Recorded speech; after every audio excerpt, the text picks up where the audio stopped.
Long, long ago, there lived the Emperor Yao. He was known to everyone in the land as truly noble. He was attentive, bright, cultured, graceful, and he was all these things without effort. He was also sincere, able, and his reputation lit up the four corners of the world, reaching from heaven itself down to earth. In him were combined all that was best from his ancestors and all that will be best of the generations to come. As a result, he was enlightened and virtuous, and so he was able to make sure that the whole world lived in balance and harmony. This meant everyone lived in a state of enlightenment, and even the surrounding states and tribes lived peacefully. To make sure that the people would know the passage of the seasons in their proper order, he commanded 2 officials, Xi and He, to study and compile information concerning the vastness of heaven and the movements of the sun, moon, and stars, so that the calendar could be properly organized. From this, he commanded one of the younger brothers to go to the Yang Valley of the sunrise and reverently observe the rising of the sun in the east.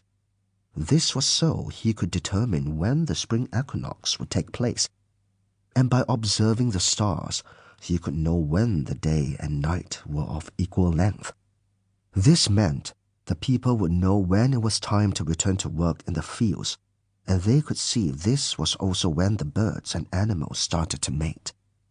On top of this, he commanded another brother to go south and to stay there to note the summer solstice and its stars, which would tell the people when the day is the longest, and they could then know to hurry up with their labors.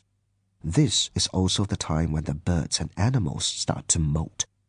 Another brother was commanded to go to the west, to the place known as the Yin Valley, and there to note the autumn equinox. Observing the stars, he could then calculate when the days were of equal length. This meant the people could know it was the season for resting, and that the birds and animals were at their healthiest. Finally, he commanded his 4th brother to go north, to the place known as the Dismal City, to study the winter and the stars in order to know when the winter solstice falls. This is a time when the people stay warm indoors, while the birds and animals have their winter coats and hibernate. From all this, the emperor was then able to say, "Let me explain that the year has 366 days, and by adding an additional month, we can balance the seasons. Knowing this, we can appoint the appropriate officials and all will be well." Then the emperor added, "But can anyone find me a man who can understand all the 4 seasons, who can work with me and be the judge of what is good?" "What about your heir, the crown prince? He seems very bright," one of his ministers answered. "Sadly, thinking he will be the heir, he has become a troublemaker. So that proposal is not realistic." The emperor replied, "What I need is a wise minister. Can anyone find one for me?" "Well, there is the Minister of Labor, who seems pretty competent," another minister answered.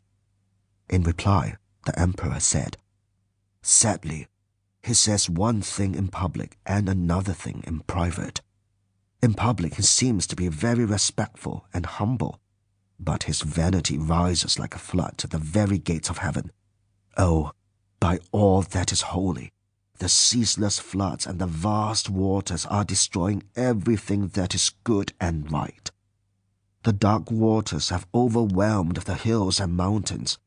They have raged right up to heaven itself, while the people below, why, they are in despair. Is there anyone who can help?"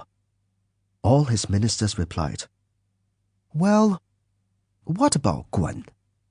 To which the emperor retorted, "Good grief, no.